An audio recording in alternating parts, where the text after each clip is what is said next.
I Wear My Sunglasses at Night. Written by Paul Aster Cohen. Narrated by Nicky. Chapter 9. Nicky made her way through the store looking for the employee she had handed the dowels to. She grabbed some items off the shelves as she headed to the back of the store and saw the kid who was unaware of what had happened, heavy metal music banging from his headphones. "Ma'am, I'm gonna have to ask you to leave," a manager said, rushing up to her. "I already called the cops and—" She shoved him aside, sending him smashing through a few shelves of wood paneling. "Oh, shit!" she cried out. Sorry, I didn't mean to do that." The manager laid, stretched out on a pile of boards, unconscious. She shrugged and continued on her way.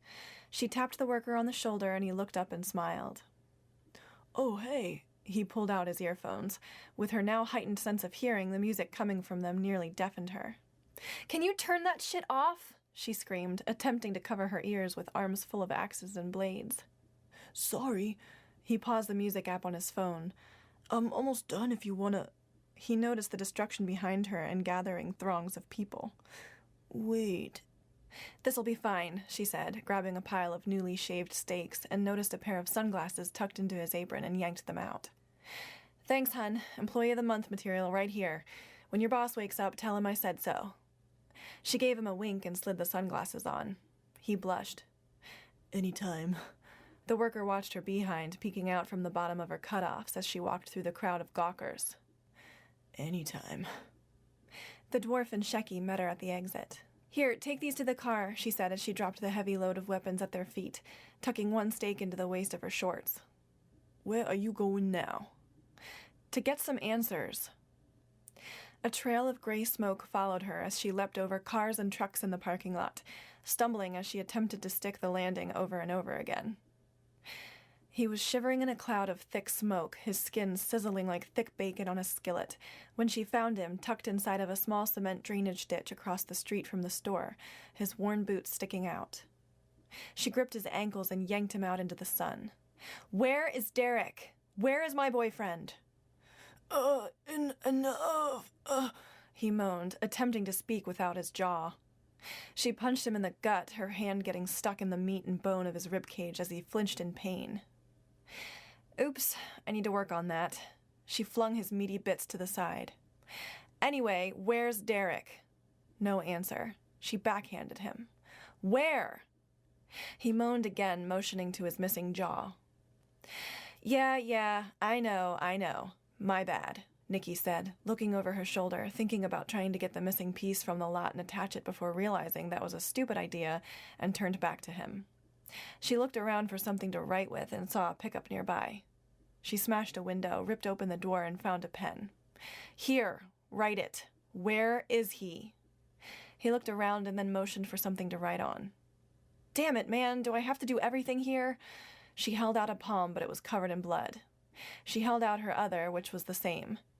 She rubbed them diligently on her denim cutoff, but it was no good. She looked down at her shirt. "Whatever, here." She yanked off her shirt, feeling lucky that she decided to wear some support that day, and tossed it to the smoldering man. He moaned as he studied her small breasts, peeking out from the top of her bra. She smacked him upside the head. "Right." She looked around, whiffing the smoke coming from her exposed body away from her face. Her skin was flaking off like cinders in a fire. She knew she couldn't stay out here much longer, so she ripped the t-shirt out of his hands and began to read. Fuck you, was all it said. "You mother—" She punched him in the face, causing his head to explode. Shecky and the dwarf drove up behind her as she wiped her hand on the guy's shirt. She turned, covered in brain bits, and gave them a free PG-13 show. "Nicky, are you—" The dwarf locked eyes with her breasts. "Hey, little man," she shouted, motioning to her face with 2 fingers. "Eyes up here! Up here!" The dwarf shook his head and turned away. "Please put your shirt back on. The cops are gonna get here soon.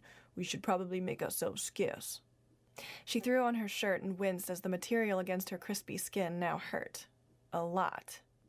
Her vision grew blurry, her knees weak. "All right, let's roll." "What did you find out?" the dwarf asked. Nicky showed him the words on her shirt. He looked over behind her. You didn't kill him, did ya? We could take him with us and ask him more. The dwarf looked behind her. Is that his head? Exploded? Nicky, you blew up his head. It was an accident, Nicky said, gripping onto the side of the car. Besides, he didn't know anything. You mean he didn't want to say anything? Of course he knew something.